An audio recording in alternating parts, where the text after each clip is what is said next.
Tanith had not expected the cruelty to begin before she had even unpacked her trunk. She had been inside the palace of Ashenmore for less than an hour. Her rooms smelled of cedar polish and cold stone, and the servant assigned to her, a tall, quiet man with dark hair and a faded scar cutting through his left eyebrow, had just set a basin of warm water on her washstand when it swung open without a knock. 3 women swept inside, noble-born, all of them, draped in silks that cost more than everything Tanith owned combined. The tallest carried herself like a weapon, auburn hair pinned in an elaborate knot, a mouth designed for delivering verdicts. She surveyed the room the way one might inspect a holding cell. "So you are the Calloway girl," the woman said. Tanith straightened. "Lady Oriel," the woman supplied, and her smile was the thinnest thing Tanith had ever seen. "We have come to welcome you to court." It did not feel like a welcome. The second woman, smaller and sharp-eyed, was already rifling through the modest dresses laid out across the bed. The third lingered near the doorway, watching Tanith with open, undisguised pity. That was somehow worse than the rifling.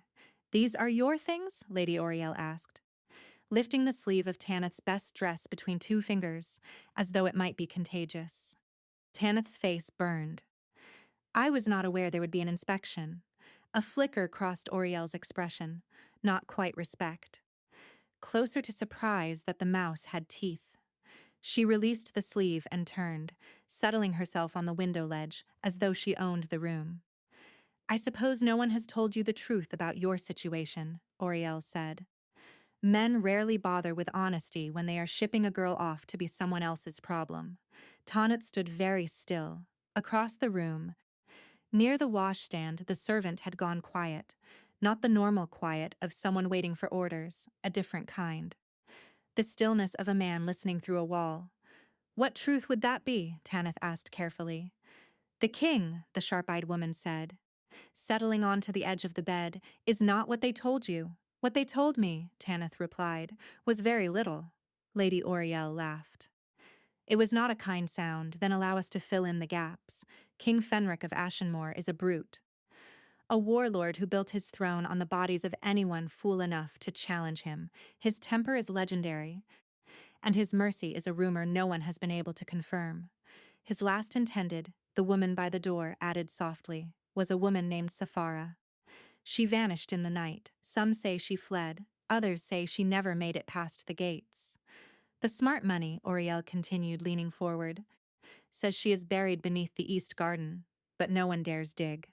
The room went cold. Tanith's hands clenched at her sides. She could feel her pulse beating in her throat, wild and fast. Every instinct told her to nod along, to agree, to bond with these women over shared horror because surviving court meant making allies. And these were the only ones offering. But a stubborn, inconvenient certainty lodged deep in the center of her spine held her back. "Have any of you met him?" Tanith asked.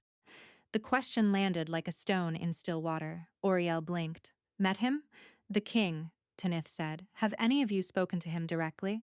Sat across from him, looked him in the eye and asked him a single question?" Silence. The sharp-eyed woman glanced at Oriel. The woman by the door studied her shoes. "I have heard a dozen stories about King Fenric since I arrived this morning," Tanith continued, and her voice was steadier than she felt, "and not one of them agrees with the others. That tells me people are guessing, not knowing." She took a breath. "I will not condemn a man on the strength of gossip I cannot verify. If he is the monster you say he is, I will find soon enough, and if he is not, then every cruel word spoken about him behind his back is a cruelty you will have to live with. Not me." The silence that followed as absolute. Lady Oriel stared at her. The sharp-eyed woman's mouth had fallen slightly open. The woman by the door had lifted her gaze from her shoes and was looking at Tanith with an expression that bordered on fear. None of them were looking at the servant. Tanith was. She had glanced toward him instinctively, the way a person glances toward the only still point in a room full of movement, and what she saw made her breath catch. His hand had frozen on the water pitcher. His knuckles were white. His expression was completely blank. the kind of blank that required enormous effort to maintain, and his gaze was fixed on her with an intensity that made the air between them feel solid. Then he blinked, looked away, set the pitcher down with a soft clink that sounded too deliberate. The moment passed. The women left shortly afterward. Oriel departed with a cool smile and a promise to check on her soon that sounded more like a threat. The sharp-eyed woman gave Tanith one last pitying look. The third woman said nothing at all. Then it was just Tanith and the servant, alone in the too large room. "I am sorry you had to witness that," Tanith said quietly. He looked up, startled. "My lady, the gossip, the ugliness. You should not have had to stand there and listen to all of that." His expression shifted. A crack beneath the surface, so brief she almost missed it. "You are apologizing to me," he said. "Should I not?" He studied her for a long moment. "Most people do not notice the servants in the room." "Most people are not very observant," Tanith replied. Another beat of silence. His jaw worked as though he were chewing on a word he could not swallow. "Will there be anything else, my lady?" he asked finally. The register of his speech had dropped, rougher now, stripped of formality. "Your name," Tanith said. "I never asked. I should have asked the moment you walked in." "Wren," he said after a pause that lasted one heartbeat too long. "Wren," she repeated. "Thank you for the water, Wren." He left. She stood alone in the center of the room, her pulse still hammering, and tried to make sense of the strange weight settling behind her ribs. He was wrong somehow. Not dangerous wrong, just wrong. The way a note played in the wrong octave is still technically the right note. That night she could not sleep. She lay in the unfamiliar bed, staring at the ceiling, replaying the afternoon over and over. Just before midnight, she rose and cracked her door open for air. At the far end of the corridor, a figure stood silhouetted against a moonlit window, tall, still. His posture was nothing like a servant's. He stood the way a man stands when he is accustomed to surveying everything beneath him. He turned, and for one disorienting heartbeat, his eyes caught the light wrong, a flash of deep, burnished gold. Then he stepped back into the shadow and was gone. Tanith shut the door. She pressed her back against it and tried to breathe. In the morning, a knock at her door brought Jorvin, the king's beta, with an apologetic smile and unwelcome news. King Fenric had been called away on urgent business along the northern border. He would not arrive for at least another week. Tanith would be made comfortable in the meantime. "And Wren?" she asked without thinking.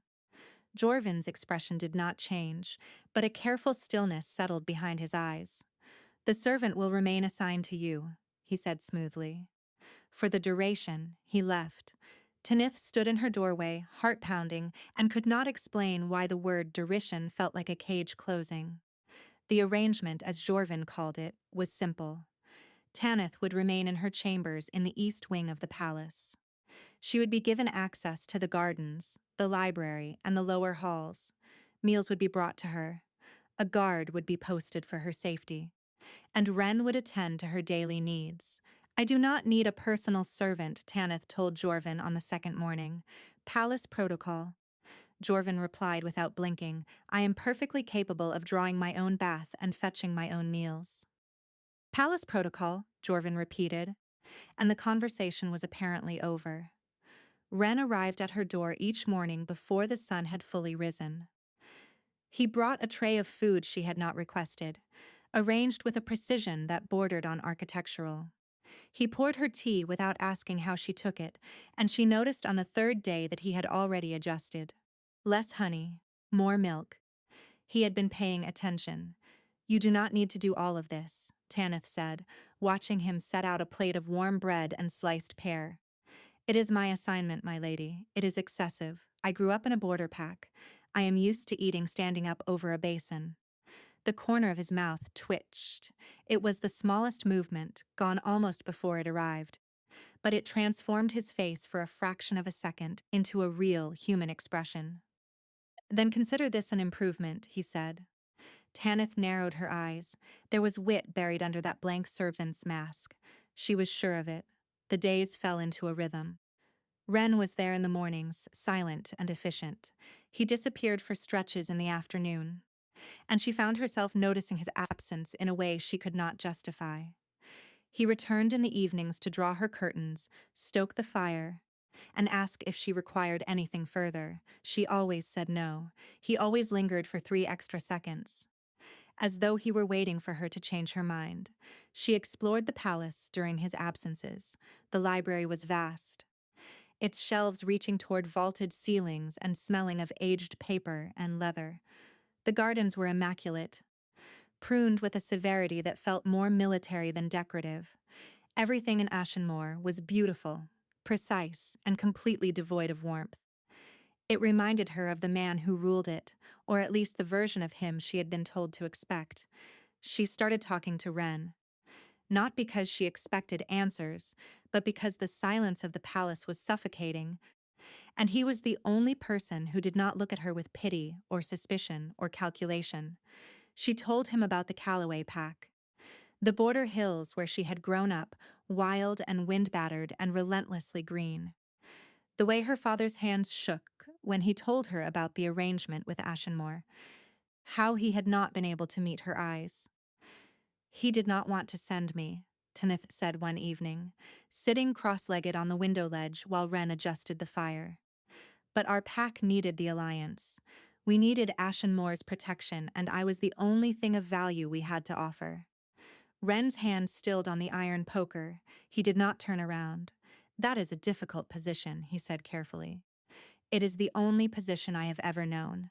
She pulled her knees to her chest, being the thing that is useful, the thing that can be traded.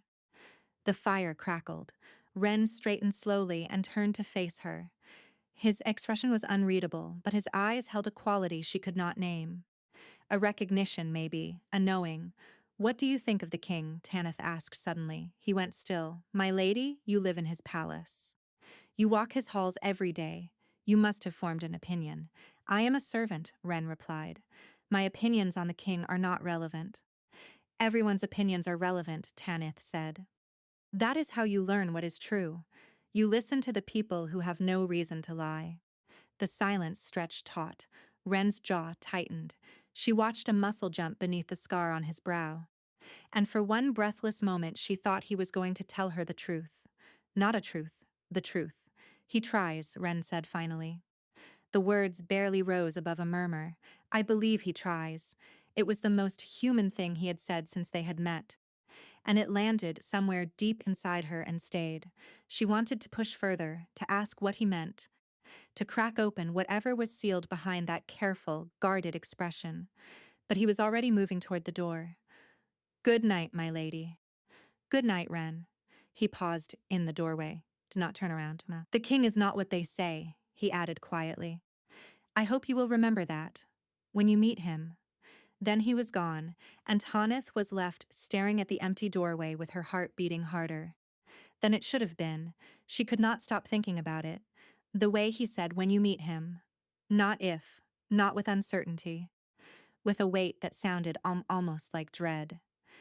The next evening, she was walking the garden path near the north wall when voices reached her through the hedgerow. Jorvin's chinponjin unmistakable, even at a whisper, and a second voice, low, commanding, stripped of every deferential note she had ever heard from it. "Wren, this has gone on long enough," Jorvin was saying. "She is not Safara. I will decide when it is enough." Wren's voice was quiet, but it carried the weight of a man who had never once in his life been questioned. Tanith froze. She pressed her back against the hedgerow and held her breath. "You are not being fair to her," Jorvin continued, "or to yourself. Fairness is a luxury I cannot afford. Not after what happened. What happened was Safara's treachery, not this girl's. Tanith Callaway has done nothing but prove herself every day since he has arrived." A long silence. When Wren spoke again, his voice was rough with an emotion Tanith could not identify. "That is precisely what I am afraid of." Their footsteps receded. Tanith stood rooted to the spot, her mind spinning. She knew the name Safara. Everyone in the territory knew it. The king's former intended. The woman who had vanished under circumstances no one could agree on. The woman Lady Auriel said was buried beneath the east garden. But why was a servant discussing Safara with the king's beta as though they were equals? Why did Jorvin take orders from him without flinching? And why did Ren speak about the king's pain as though it were his own? The questions multiplied in the dark, and not one of them had an answer she was ready to hear. 4 days into the arrangement, Tanith began watching Ren the way a healer watches a patient who insists they are fine. Small things first, his hands. They were calloused, but not in the pattern she expected from a man who spent his days carrying trays and drawing baths. The thickened skin ran along his knuckles and across the meat of his palms in the exact places a sword grip would wear. His fingers were scarred in fine white lines that spoke of blade work, not kitchen work. Then his walk. Servants moved with practiced invisibility. Shoulders down, gaze lowered, steps designed to attract no attention. Ren walked as though he had forgotten how to be small. His stride was too long, too certain. When he entered a room, his eyes swept the space in a single practiced movement, cataloging exits, windows, the position of every person present. It was a soldier's instinct, a commander's. The other servants treated him strangely, too. They did not speak to him the way staff spoke to one another. There was no teasing, no gossip, no casual familiarity. They moved around him with a deference that looked involuntary, the way a current parts around a stone it cannot move. One afternoon, a visiting nobleman arrived from one of the western packs. Tanith was reading in the library when the man passed through the corridor and nearly walked into Ren, who was carrying a stack of linens. The nobleman began to kneel. His body dipped, his head lowered, and then he caught himself so abruptly he stumbled. He turned the movement into a clumsy bow and muttered an apology before hurrying away. His face drained of color. Ren did not react. He adjusted the linens in his arms and kept walking, as though nothing had happened. But Tanith had seen it. A nobleman does not kneel for a servant, not ever. Not for any reason. She said nothing. She filed it away with every other fragment she had collected and tried to assemble them into a picture that made sense. None of them did. Not yet. The real discovery came on the 5th night. Tanith woke to a sound she could not identify. A low, guttural noise that vibrated through the stone walls of her chamber. She lay still for a moment, listening. It came again, strangled, agonized. Coming from somewhere down the corridor, she pulled a shawl around her shoulders and cracked the door open. The hallway was empty, lit by a single guttering torch at the far end. The sound was louder here. She followed it, barefoot on cold stone, her pulse climbing with every step. She found him in the alcove near the servant's stair. He was on his knees, one hand braced against the wall, the other pressed flat against his own chest, as though he were trying to hold his body together from the inside.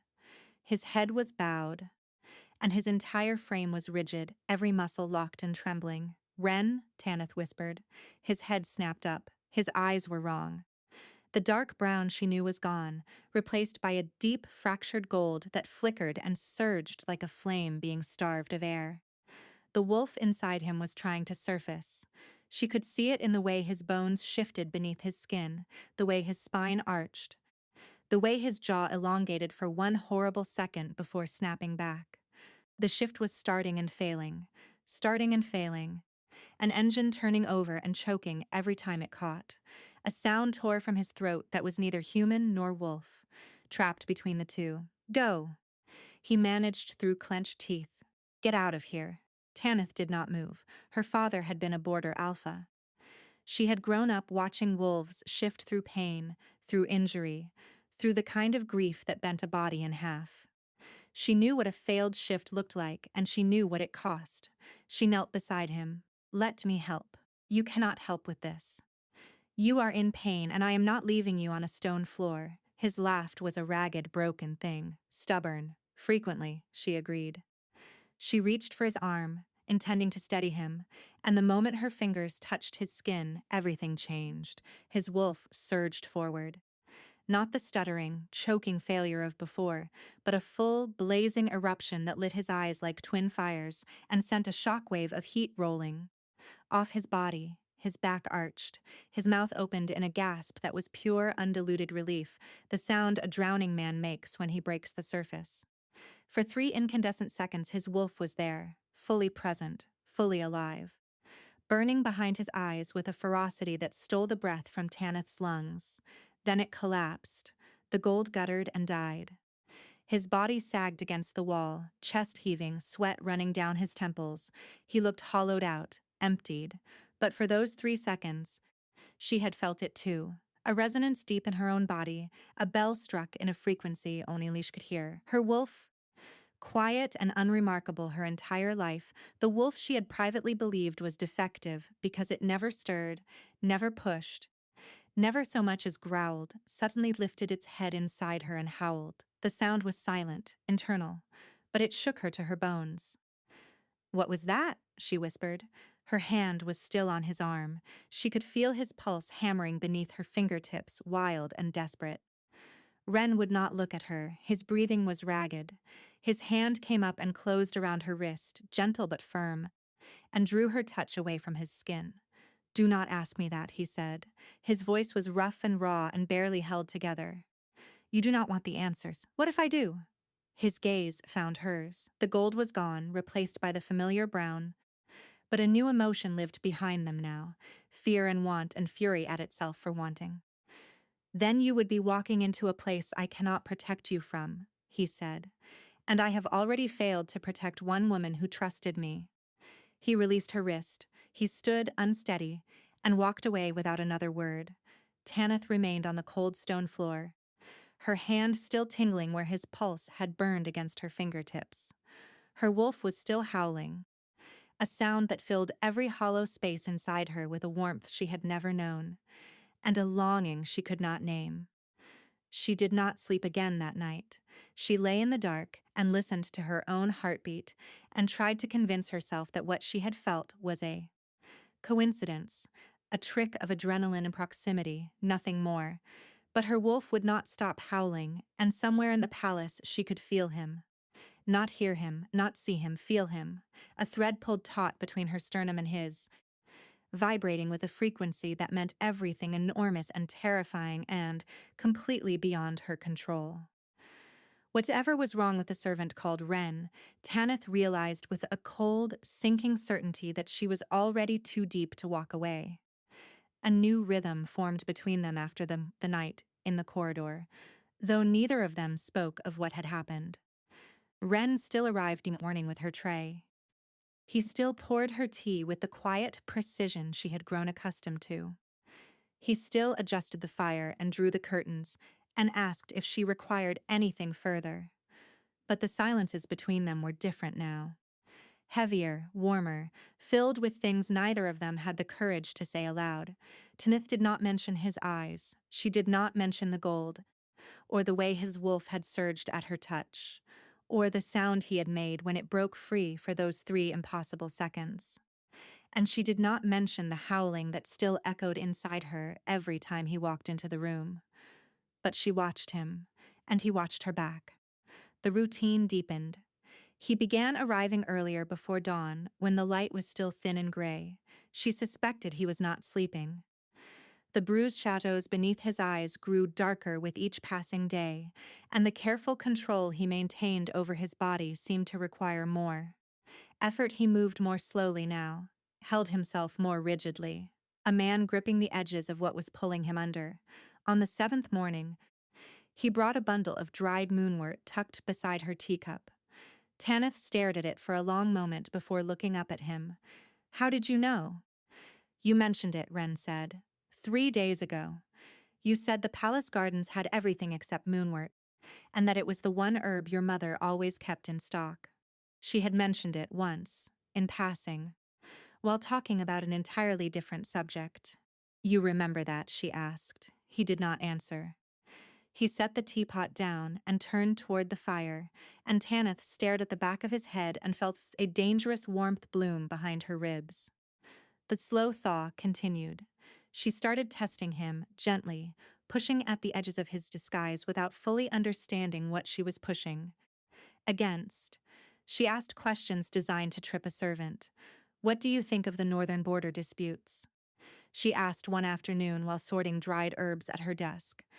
"I think they are above my station, my lady." That is a non-answer. It is an appropriate answer. It is a coward's answer, Tanith said, and watched his jaw tighten. You have opinions, Wren. I have seen them sitting behind your teeth every time you swallow them. What is the point of having a mind if you refuse to use it in front of me? The mask cracked. She saw it happen. The surface splitting along a fault line he had not known was there. The northern packs are posturing, he said, his voice dropping into a register she had never heard from him before. Low, assured, commanding. They push because they believe the throne is distracted. If Ashenmore deployed even a single company to the Greyvale Pass, the posturing would stop inside a week. Tanith blinked at him. That is an extremely specific military opinion for a man who carries laundry. The color drained from his face. He caught himself, but too late. The words were already in the air. I listen, he said stiffly. The guards talk. Guards do not discuss troop deployments at Greyvale Pass. These are very indiscreet guards, he offered. Despite herself, Tanith almost laughed. The absurdity of his deflection, the absolute refusal to concede even when they both knew he had been caught, was so stubbornly ridiculous that it circled back around to endearing. Silence. He picked up the empty tea tray and left without another word. But the damage was done, and they both knew it. She did not push that evening. Instead, she told him about her childhood, the border hills, the sound of wolves howling at dusk across the valley, the way her mother used to dry lavender in bundles above the kitchen hearth, and how the whole house smelled of purple in the summer. She died when I was 11, Tanith said quietly. Fever. It moved through the pack and took her and 6 others before anyone understood what we were dealing with. Wren was sitting in the chair by the fire, a posture that had gradually replaced his rigid standing position over the past few days. His hands were still in his lap. His attention was fixed on her with a gravity so absolute it felt physical. That is why you learned healing, he said, not a question. I could not save her, Tanith replied, so I decided I would save everyone else. Arrogant, I know, not arrogant, he said softly. Brave. The word landed in her stomach and stayed there, glowing. She looked down at her hands to hide the heat crawling up her neck. I am afraid. You know, she said, and the admission came out before she could stop it. Of the king, of meeting him. What if he does not want me? What if I am not enough? The silence that followed was so charged she could feel it pressing against her skin. You are enough, Wren said. The words came out rough, almost broken. You are more than enough. She looked up. He was leaning forward in the chair, his elbows on his knees, his expression stripped bare of every defense. The servant's mask was gone completely. What remained was raw and open and full of an ache that made her mouth go dry. Then he blinked. The mask slammed back into place so fast it felt violent. Any king would be fortunate, he amended, leaning back. My lady. The distance in those last 2 words was carefully manufactured, and Tanith felt it across her skin. She wanted to reach across the space between them and tear the mask off his face. She wanted to demand that he stop pretending, stop hiding, stop performing whatever this was. Instead, she said goodnight and watched him leave, and lay awake for hours listening to the howl of her own wolf, and the ache that was growing deeper with every day she spent near the man who called himself Wren. The healer arrived on the 9th day. Her name was Brindis, and she had the kind of face that suggested she had seen everything the world could produce and remained unimpressed by all of it. Silver-streaked hair, sharp, dark eyes, hands that were scarred from decades of working with blades and boiling tinctures. She appeared in Tanith's doorway without warning and studied her for a long, uncomfortable moment. So you are the one, Brindis said. The one what? Tanith asked. Brindis ignored the question. She walked into the room, shut the door, and sat down without being invited. I need to speak with you about Wren. Tanith's stomach dropped. Is he all right? Brindis tilted her head. That depends on how you define all right. She folded her hands in her lap. The man you know as Wren has a condition. I am not at liberty to explain its origins, but I can tell you it has been worsening for 13 months. The wolf inside him is dying, severed from him by a force I have not been able to cure. The words landed like a blow. Tanith gripped the edge of her desk. Dying? Slowly. Brindis confirmed, painfully. The episodes you witnessed in the corridor are only going to get worse. Left untreated, the severance will kill him within months. The room tilted. Tanith pressed her palms flat against the wood and forced herself to breathe. Why are you telling me this? Brindis studied her. Because his wolf responded to you. In 13 months of trying every remedy, every potion, every approach I know, nothing has worked. Nothing has even come close. And then you touched his arm in a dark corridor and his wolf surfaced for the first time since this began. Tanith's mouth went dry. I need you to spend time with him, Brindis continued. Close proximity. Sustained physical contact when possible. Whatever it is about you that his wolf recognizes, I need more data to understand it. You want me to sit with him? Touch him? I want you to help me save his life, Brindis said, and the bluntness of it left no room for argument. That evening, Wren arrived at her chamber as usual, but this time Tanith gestured to the chair by the fire and said, Sit, he frowned. My lady? Brindis came to see me. She told me about your condition. She watched the blood leave his face. Sit down, Wren. We are going to talk about this. He sat. His shoulders were rigid. His hands gripped the armrests as though he were bracing for impact. How long have you been hiding this? Tanith asked. It is not your concern. Brindis made it my concern. She said your wolf responded to me, and that nothing else has worked. She leaned forward. So you are going to stop pretending you are fine, and you are going to let me help. His jaw clenched. You do not understand what you are offering. Then explain it to me. He did not explain, but he did not leave either. And when she moved her chair closer to his and reached for his hand, he flinched as though she had touched a live wire, but he did not pull away. Her fingers closed around his. His skin was burning hot, and beneath it she could feel the tremor, constant, barely suppressed, his wolf straining against whatever held it prisoner. She held his hand, and the tremor lessened, his breathing slowed.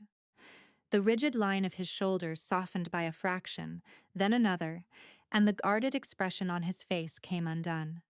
They sat that way for an hour. She talked. He listened. She told him about the plants she was studying, about a remedy she was experimenting with for muscle fatigue, about the fox she had seen in the garden that morning. Ordinary things, safe things. And slowly the wall between them thinned.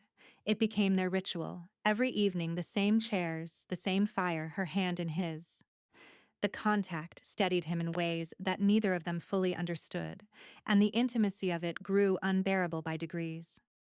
She could feel his pulse through his fingertips. She learned the rhythm of his breathing when he was calm versus when he was fighting an episode. She learned the exact moment his wolf would stir, a subtle shift in his temperature, a quickening of his heartbeat. And she learned that if she tightened her grip at that moment, his wolf would settle instead of surge. On the fourth evening of this arrangement, his episode hit without warning. His hand clenched around hers so hard she gasped. His head dropped forward, his spine arched, and a sound tore from his throat that made every hair on her body stand on end. The wolf within him was fighting to surface with a violence she had not felt before. Tanith did the only thing that made sense. She left her chair and knelt in front of him, taking his face in both hands. Look at me, she said. Wren, look at me. His eyes opened, gold. Blazing, molten, fractured gold. She held his gaze and poured every ounce of calm she possessed into her touch, into her voice, into the space between their faces, which was inches, close enough to feel his ragged breath on her mouth, close enough to see the flecks of amber in the gold, close enough that when his wolf surged again, she felt it in her own body, a second heartbeat slamming against her spine, and then she heard it, not with her ears, with a place deeper than thought, deeper than instinct, a place that lived in the marrow of her bones. His wolf spoke to hers, a single word, resonating through the bond she had been pretending did not exist. Mate, her wolf answered. The response was instantaneous, involuntary, absolute. A recognition so profound it shattered every wall she had built around the truth she had been refusing to see. His wolf was not just any wolf. The power behind that single word was staggering, immense. the kind of authority that could bring an entire pack to its knees with nothing more than a thought. There was only one wolf in all of Ashenmore with that kind of power. Tanith pulled back. Her hands fell from his face. Her heart was slamming so hard she could hear it in her skull. She stared at the man in the chair, the scarred eyebrow, the calloused sword-grip hands, the military opinions, the way guards stepped aside, the way a nobleman had almost knelt. "You are not Ren," she whispered. Every trace of color left him, completely, absolutely white. "You are not a servant. You were never a servant." Her voice was shaking. "You are him. You are the king." He did not deny it. He sat in the chair with her handprints still burning on his cheeks and said nothing, and his silence was the loudest confirmation she had ever heard. Tanith stood and walked backward until her spine hit the wall. Her legs were shaking. Her hands were shaking. Everything inside her was shaking with a fury so enormous it left no room for air. "How long?" she asked. Her voice came out flat and strange. "How long were you going to keep this going?" Fenric rose from the chair slowly, his hands open at his sides. "Tanith, let me explain." "Explain?" The word came out sharp enough to cut glass. "You have been in my rooms every morning for 9 days. You brought me tea. You listened to me talk about my dead mother. I told you I was afraid." Her voice cracked, and she hated it. "I told you I was afraid I would not be enough for the king, and you sat there and said nothing. You let me pour my heart out to a servant while you were the man I was being traded to. It was not like that. Then what was it like?" she demanded. "Because from where I am standing it looks like an audition. It looks like you dressed up in costume and watched me perform so you could decide whether the Borg Earl was worth keeping." His jaw clenched. "I needed to know who you were, without the title, without the politics. I needed to see who you were when you believed no one important was watching." "No one important." The words tasted like poison. "You thought I would behave differently if I knew who you were?" "The last woman who knew who I was tried to kill me," Fenric said quietly. The words dropped into the room with a weight that crushed everything beneath them. Tanith stared at him, some of the fury guttered, replaced by a colder and more complicated understanding. "Safara," she said. He nodded once. His expression was carved from stone. But she could see the cost of the admission in the tension along his throat, the white-knuckled grip of his hands at his sides. "She was the arrangement before you," he said, "from the Varanth line. Powerful family. The alliance would have secured the eastern border for a generation." He spoke in a flat, measured cadence that meant every word was being dragged from somewhere deep and painful. "I trusted her. I brought her into my home, into my confidence. She stood beside me for 3 months, and I believed she was genuine." He paused. His breath came unsteady. "On the night before our binding ceremony, she put a blade between my ribs while I slept." He touched his side, a reflexive gesture, unconscious. "When the assassination failed, she cursed me, severed my wolf from me as punishment for surviving. Then she vanished." Tanith's hands were still shaking, but the fury was hemorrhaging out of her, replaced by a terrible, aching understanding she did not want to feel. "Not yet. Not when she was this angry. So you tested me," she said. "Because she broke you decided every woman after her must be a threat. I decided I could not afford to be wrong again." "And were you wrong?" Her voice was barely above a whisper. "About me?" His expression fractured. The stone mask crumbled, and what was underneath was raw, open, and devastated. "No," he breathed. "You were everything I did not dare hope for. Every single day, you were more than I deserved." Tanith pressed her palms flat against the cold wall behind her and forced her breathing to stay. Even, the bond was pulling at her. The mate connection that she now understood was real, not imagined, not adrenaline, not coincidence. It wanted her to close the distance between them. It wanted her to touch him. It screamed that he was hers and she was his, and the separation was agony. She did not move. "I defended you," she said, and the pain in her voice was worse than all the fury combined. "The first day, Lady Oriel and her friends were telling me you were a monster. And I stood up for you. I told them I would not condemn a man I had never met." She swallowed hard, and you were standing 3 feet away, holding a water pitcher, watching me do it. His eyes were bright with unshed tears. I know. Was that part of the test too?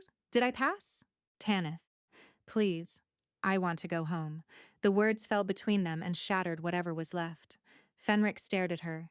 She watched his throat work, watched him swallow whatever he wanted to say, watched the man behind the disguise fold inward like a structure, losing its last supporting wall. If that is what you want, he said. He sounded hollow, empty in a way that made her throat close. Then you are free to go. I will not force you to stay.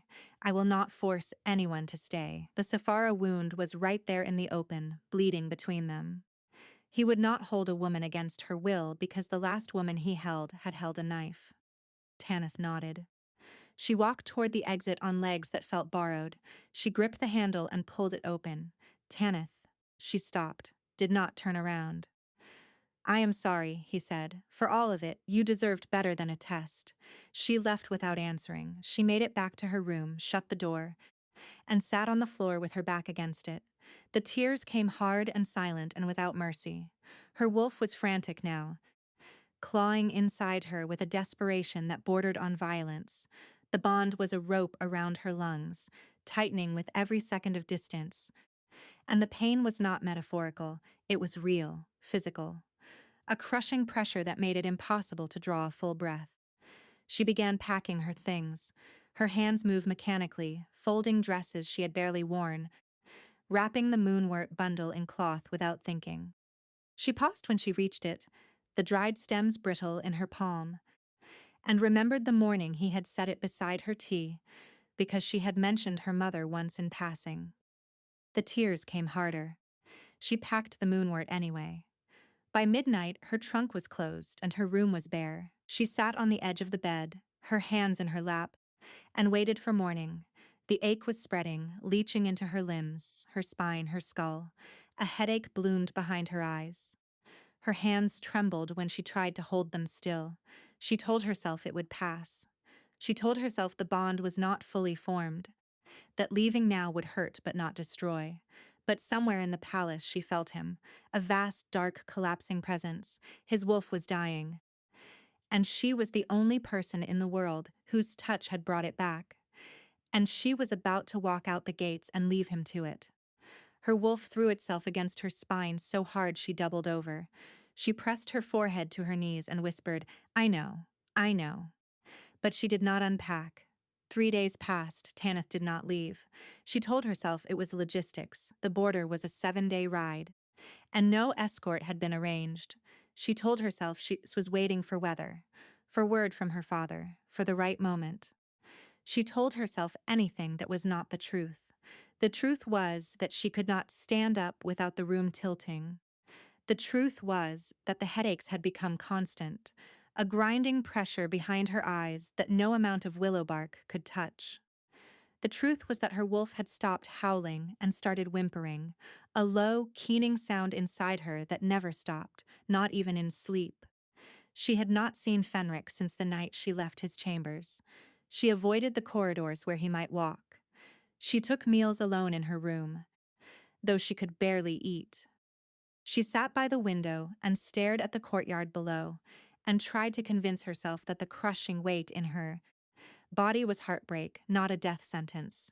On the second day, her hands began to tremble, not from emotion, from a failure deeper than emotion, as though her body was losing its ability to hold itself together. She dropped a teacup and watched it shatter on the stone floor and could not summon the energy to clean it up. She gripped the edge of the desk and watched her fingers shake and could not make them stop. On the third morning, she tried to leave. She made it as far as the main staircase before the bond seized her so violently she staggered. Her vision whited out at the edges. The floor rushed up and she caught herself against the banister with both hands, her knees buckling, her breath coming in shallow, desperate gulps. Every step toward the gate felt like walking into a wall of fire. Her wolf was screaming, a silent, agonized protest that vibrated through every nerve. She made it 4 more steps before she collapsed. A guard found her on the landing, curled on her side, shaking. She was carried to the infirmary. She did not remember most of the journey. When she opened her eyes, Brindis was standing over her, and the healer's expression was the most frightening thing Tanith had ever seen. Not anger, not pity, grief. "How long has this been going on?" Brindis asked. "I am fine. You are gray, your pupils are uneven." "And you collapsed trying to walk down a staircase." Brindis pulled a chair beside the bed and sat heavily. "You tried to leave." It was not a question. Tanith closed her eyes. Brindis pressed her fingers to Tanith's wrist, counting her pulse. Her mouth thinned. She checked Tanith's temperature, the tremor in her hands, the way her eyes struggled to track movement. Each examination made her expression darker. "You know what this is," Tanith said quietly. "I know exactly what this is." Brindis withdrew her hands and sat back. "An incomplete mate bond under extreme stress. Your wolf is tearing itself apart trying to reach his. If you had made it past those gates, the bond would have shredded you from the inside before you reached the border. You would not have survived the journey." She paused. "Neither would he." The words settled over the room like ash. "You could have mentioned that before I packed my trunk," Tanith whispered. "You did not ask." Brindis folded her arms. "You were too busy being furious." "Rightfully so, but fury does not change biology. And biology is currently trying to kill you." Tanith pressed her palms against the mattress to stop the shaking. "How is he?" The healer was quiet for a long moment. "Worse than you," she said finally. "His wolf was already dying before you arrived. Your presence was the only thing that slowed the decay. Without you, the episodes have become constant." He collapsed in his study yesterday morning and refused to let anyone near him. Tanith's stomach lurched. "Refused?" "He dismissed me when I tried to treat him, told Jorvin to leave him alone. He has stopped eating. He barely speaks." Brindis paused, and when she spoke again, her voice held an edge that sounded dangerously close to grief. "I have served the Ashgrove line for 30 years. I delivered that boy into the world with my own hands, and I am watching him die by inches because he believes he deserves it." The words hit Tanith with the force of a closed fist. "What do you mean he believes he deserves it?" "Safara's curse is not just magic," Brindis said. "It is a mirror. It feeds on what he already believes about himself. That he trusted wrong, that his judgment is fatally flawed, that anyone who gets close to him will be destroyed by the association." She fixed Tanith with those sharp, dark eyes. "You leaving confirmed every fear the curse has been feeding him since Safara drove that blade into his side." Tanith's vision blurred. She blinked hard and felt hot tears spill down her cheeks before she could stop them. "He lied to me," she said, and her voice came out small and wrecked. "He did," Brindis agreed. "He was wrong to test you. He was wrong to hide. But he was also a man who had a blade put between his ribs by the woman he loved, and when he woke bleeding in his own bed, the first thought in his mind was not anger. It was, what did I miss? What sign should I have seen? How do I make sure no one gets hurt like this again?" Brindis leaned forward. "The disguise was not cruelty, child. It was terror wearing a mask." Jorvin appeared in the doorway.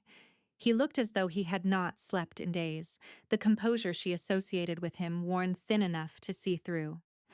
He took in the scene and his mouth tightened. "She tried to leave," Brindis told him. Jorvin closed the door behind him and leaned against it. "The king has officially released her from the arrangement," he said.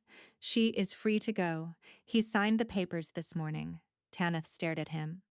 "Even now, even dying. He was making sure she had the choice he never gave Safara. He also ordered me to arrange an armed escort to the border." Jorvin continued. He kept his tone carefully neutral, but his jaw was tight. "He wants her safe, even if the journey kills them both." Brindis made a sound that was not quite a laugh and not quite a curse. Tanith wiped her face with the back of her hand. The pull inside her was screaming, a raw, desperate electric thing that wanted him with a ferocity she could not contain. "If I stay," she managed, "there is no guarantee he will let me help. He pushed me away once. He will do it again." "Probably," Brindis said. "And the curse?" "If I get close to him, it might pull me in. Almost certainly. And you are telling me to do this anyway." Brindis regarded her steadily. I am telling you what your options are. You can leave and die on the road. You can stay and keep your distance and watch him die in front of you. Or you can fight for a man who does not believe he is worth fighting for." She paused. "The choice is yours." Tanith looked at Jorvin. The beta looked back at her, and for the first time since she had arrived at Ashenmore, she saw him drop the mask entirely. What was underneath was exhaustion, fear, and the desperate hope of a man watching his king and his friend destroy himself. "He will not make it easy," Jorvin said quietly. "Nothing about this has been easy," Tanith replied. "There was no choice. There had never been a choice. From the moment her wolf answered his in that firelit room, from the moment he set a bundle of moonwort aside her tea because she had mentioned her. Mother once, there had only ever been one path. "Where is he?" Tanith asked. "His chambers. He has locked the door. I have the key. But I am under orders not to use it." Tanith swung her legs off the bed. Her head spun. Her hands shook. But resolve had hardened in her gut. Forged in the space between fury and love, stronger than either one alone. "I do not need a key," she said. Brindis almost smiled. Almost. Tanith walked through the upper corridors of Ashenmore with the gait of a woman going to war.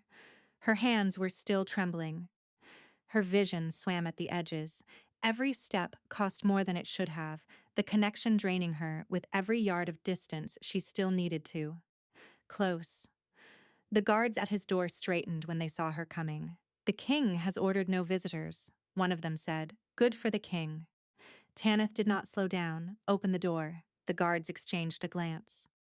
She saw the moment they weighed their orders against the expression on her face, and decided the expression was more dangerous. One of them knocked. No answer. He knocked again. "Your Majesty, the Lady Calloway is here." Silenced, Tanith stepped past them and hammered on the oak with both fists. "Fenric, open this door, or I will stand in this corridor and scream till every noble in Ashenmore knows exactly why I am here." A long, terrible silence, then the scrape of a bolt. The door swung inward. He looked like death. The word was not exaggeration. His face was hollow, the bones standing sharp beneath skin that had gone ashen. The shadows under his eyes were so deep they looked like bruises. He had lost weight, visible even beneath the loose shirt he wore, and he stood in the doorway with the posture of a man who had not slept, not eaten, not done anything except endure. His gaze found hers, and the raw, desperate, devastating relief that flooded his face nearly broke her right there in the hallway. Then he shuttered it, squared his shoulders, and gripped the doorframe as though it were the only thing keeping him vertical. "You should not be here," he said. The sound that came out of him was wrecked. Tanith pushed past him into the room. It was dark. The fire had burned down to embers. Papers were scattered across the desk, untouched. A plate of food sat on the table, cold and uneaten. She turned to face him. "Close the door." He hesitated. "Close the door, Fenric." He closed it. He stood with his back against it. And even from across the room, she could see the tremor running through his body, the constant shudder of a wolf trying to break free and failing. "You tested me," Tanith said. Her voice was steady. She would make it stay steady. "You lied to me. You watched me bare my soul to a man I thought was safe. And the whole time you were the one person in this palace I had the most reason to fear." He flinched. Each sentence landed like a blow, and she watched him absorb them without defending himself. "I was furious with you," she continued. "I am still furious with you. Part of me may always be furious with you. But I need you to hear what I am about to say, because I am only going to say it once." She crossed the room. He pressed harder against the door, but there was nowhere left to retreat. She stopped in front of him, close enough to feel the heat rolling off his body, close enough to smell him. And the scent nearly buckled her knees, because every molecule of her recognized it as home. "The man who brought me moonwort because I mentioned my mother once is not a man I can walk away from." Her voice cracked, and she let it crack. "The man who sat in a chair by my fire every evening and held my hand because it was the only thing that kept his wolf alive is not a man who deserves to die alone in a locked room." His breathing was ragged. His eyes were bright and wet and fixed on her with an intensity that burned. "You hurt me," she said. and we are going to deal with that. But I am not Safara. I am not going to put a blade in you. I am not going to vanish. I am standing right here, and I am choosing you. Not because of the bond, not because of the arrangement, not because my pack needs your protection. She reached up and pressed her palm against his chest, over his heart, and felt it slamming against her hand with a ferocity that matched her own. Because you are mine and I am yours, and I am done pretending otherwise. The mask shattered, the control, the distance, the careful walls he had maintained since the moment she confronted him. It all came apart at once. And what was left was a man in unbearable pain reaching for the only person who could end it. His hands came up and cradled her face, his palms rough and warm against her cheeks, his thumbs brushing away tears she had not realized were falling. I do not deserve this, he whispered. I do not deserve you. Probably not, she agreed and kissed him. His response was immediate and devastating. He pulled her against him with a desperation that stole the air from her lungs, one arm wrapping around her waist, the other cradling the back of her head, and he kissed her back as though she were the first breath after drowning. The bond ignited. She felt it blaze to life inside her, golden and fierce and overwhelming, a connection so profound it dissolved every boundary between them. His heartbeat hammered through her as though it were her own. His wolf was surging forward, not the broken, choking attempts she had witnessed before, but a full, powerful, joyous emergence that set his eyes blazing gold. He held her so tightly she could not tell where she ended, and he began. The world narrowed to warmth and the sound of his voice saying her name over and over, as though it were the only word he had left. The bond sealed. She felt it lock into place with a certainty that went deeper than bone, deeper than thought, a permanent, irreversible joining that filled every empty space she had ever carried with golden, blazing light. She clung to him and wept, not from sadness, but from the sheer, staggering completeness of it. He held her against his chest, and she felt the impossible, miraculous thing happen. His breathing slowed. His body went heavy and lax. The tremor that had lived in him for 13 months went quiet. He fell asleep in her arms, and the peace in his expression was so complete, so absolute, that Tanith wept silently into his shoulder from the sheer, devastating beauty of it. She let herself drift, let the warmth of him carry her down into sleep. The bond hummed between them, whole and golden and right. She woke in the dark, and the warmth was gone. She was somewhere else, somewhere cold. The air tasted of iron and ash, and the silence was so total it pressed against her ears like water. The curse had found her. Darkness surrounded her. Not the simple dark of a room without candles, but a thick, sentient blackness that moved against her skin, as though it were breathing.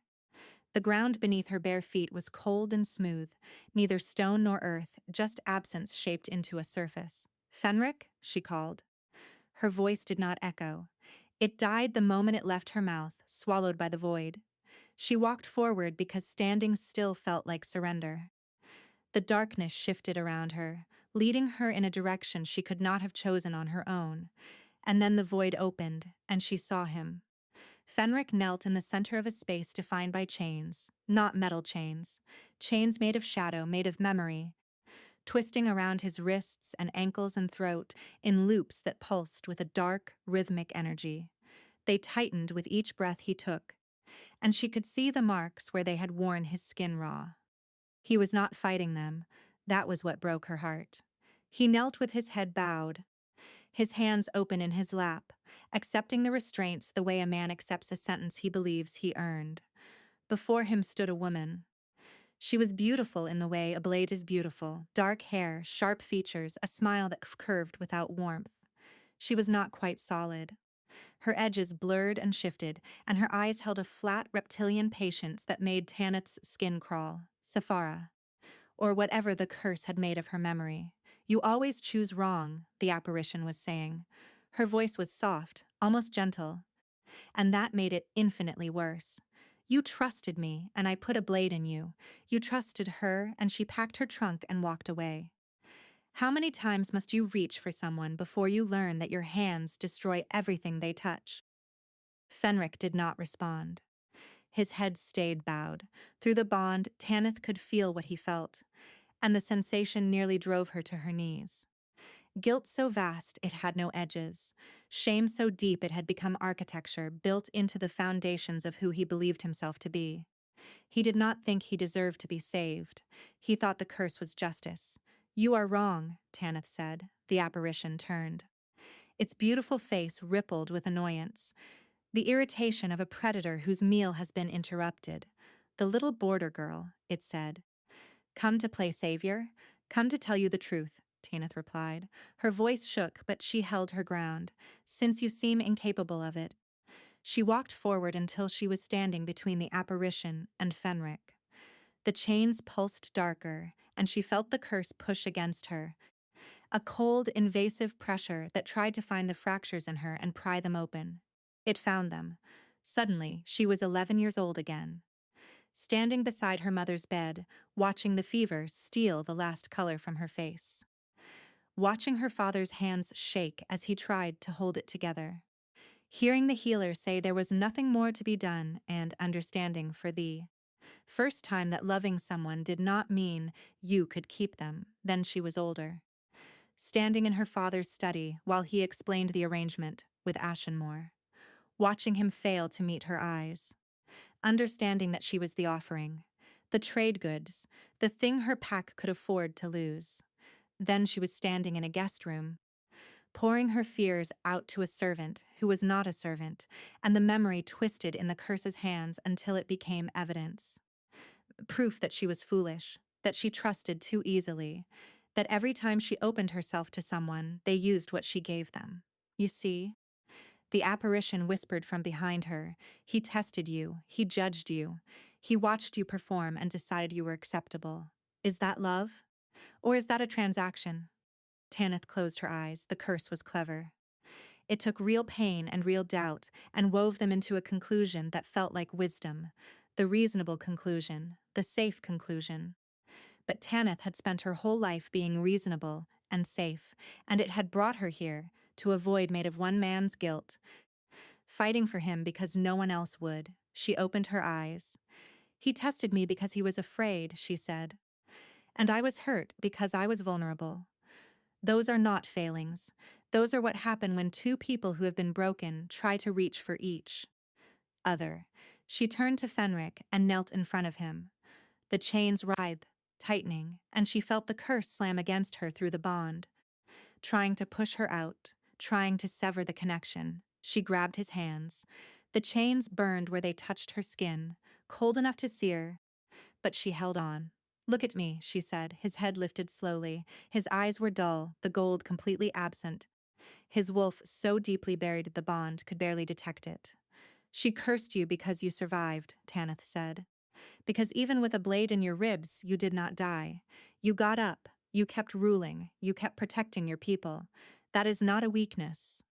Fenric, that is the strongest thing I have ever seen." The chains flickered. A hairline crack ran through the nearest one. "And you came to me in disguise because you were terrified. Because the last time you opened your heart, it nearly killed you." Her voice broke, but she kept going. "I understand that now. It hurt me, but I understand it, and I forgive you." Another crack, deeper this time. The apparition behind her hissed. "My mother died because some things are beyond our control," Tanith continued, her tears falling freely now. "My father traded me because sometimes love looks like sacrifice. And you hid behind a servant's mask because sometimes the bravest people are the most afraid." She squeezed his hands until her knuckles went white. "But you do not have to hide from me. Not anymore. Not ever again." Fenric's fingers tightened around hers. His eyes were filling with a new light. Not gold. Not his wolf. Hope. Fragile and terrified and reaching toward her like a hand extended in the dark. "I tested you," he whispered, "and you were real. Every moment." Every word, his voice fractured. "How do I trust that I will not ruin this?" "You do not trust it," Tanith said. "You choose it every day. Even when it is hard, even when the doubt comes back, you choose to stay, and I choose to stay, and we keep choosing until the choosing becomes easy." The chains shattered. The sound was enormous, months, a thunderclap that split the void from end to end and sent the fragments of shadow dissolving in two. Nothing, the ash screamed, not Tessafara's voice, an older sound, an inhuman sound, the death cry of a curse that had fed on one man's guilt for 13 months and had finally been starved. Fenric fell forward into her arms. She caught him, held him, felt his body shake as everything he had been carrying broke open and poured out of him. She pressed her face against his hair and held on. "I have you," she whispered. "I have you." The void dissolved. Light poured in from every direction, and beneath her hands she felt it. His wolf, surging upward, not broken, not stuttering. Whole and blazing and magnificent, it burst through him like a sunrise, and his eyes opened golden and clear and full of a peace she had never seen in them before. They woke together in his bed, tangled in each other, the bond humming between them like a song. Fenric was weeping, smiling and weeping. He cupped her face in his hands and looked at her as though she were the first good thing the world had ever offered him. "Thank you," he breathed. Tanith kissed his forehead, his cheeks the scar through his eyebrow. "You are welcome," she said. "But you still owe me an apology for the water pitcher incident." He laughed, a real, full broken open laugh that shook his whole body. And she held him while he laughed and cried and let himself finally be held. The curse did not vanish overnight. Some mornings, Fenric woke rigid and gasping, the ghost of chains still wrapped around his memory. Some days the doubt crept back, whispering that he did not deserve the warmth beside him, that it was temporary, that it would be taken. But Tanith was there, every time. Patient and fierce and occasionally very annoyed, because trust was not rebuilt in a single conversation. And forgiveness was not the same as forgetting. They fought about the test, about the lies, about the 9 days she had spent calling him Wren while he listened to her heart and said nothing. Some of those fights were ugly, and some of them ended in silence, and some of them ended with his head in her lap while she ran her fingers through his hair and told him that choosing to stay did not mean choosing to pretend it never happened. The court adjusted slowly, as courts do. A border pack girl as Luna of Ashenmoor was not what anyone had envisioned. Lady Oriel's smile became very thin at the announcement. But Fenric stood beside Tanith with his wolf blazing golden in his eyes for the first time since Saphara's betrayal. And not a soul in the hall dared challenge what they saw. He shifted fully on the night of their binding ceremony. The first complete shift since the curse. He ran through the Ashenmoor forest in wolf form with Tanith beside him. And the sound he made when he threw his head back and howled was so full of joy that the entire pack heard it and answered. Months later, Tanith woke in the pale gray light of early morning. Fenric was asleep beside her, his expression peaceful, his breathing deep and even.